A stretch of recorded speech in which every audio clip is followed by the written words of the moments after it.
Welcome back, everyone. US President Donald Trump has doubled down on his military threat against Iran, declaring that the ships he's sending to the Middle East nation are bigger than those he used in his Venezuelan operation.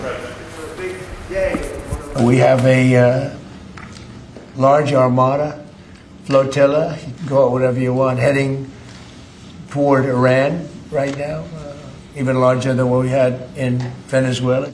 It's quite the warning, isn't it? For more, we're joined live now by Matthew Bartlett, Republican strategist and former Trump appointee to the US State Department. Good morning to you, Matthew. So just how big and I guess how actionable is this armada?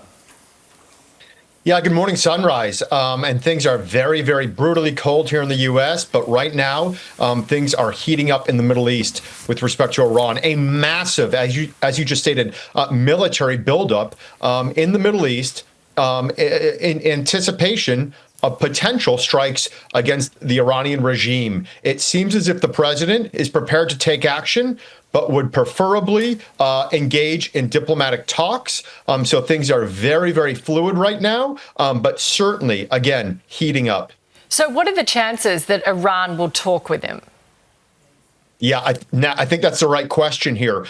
From the reporting we have, the president has a desired outcome. He has a preferred plan for talks. And you have some neighboring countries, Qatar, Egypt, Turkey, that are trying to coordinate a meeting with Special Representative Steve Witkoff from President Trump later this week. Yet it remains questionable whether Iran will engage, whether they have permission to even engage in those talks, much less what comes of those talks. So right now, again, people are at least trying to put together some sort of diplomatic effort that would de-escalate and address some of the issues around the nuclear program, around Iran's brutal crackdown internally, but it is all still very much up in the air.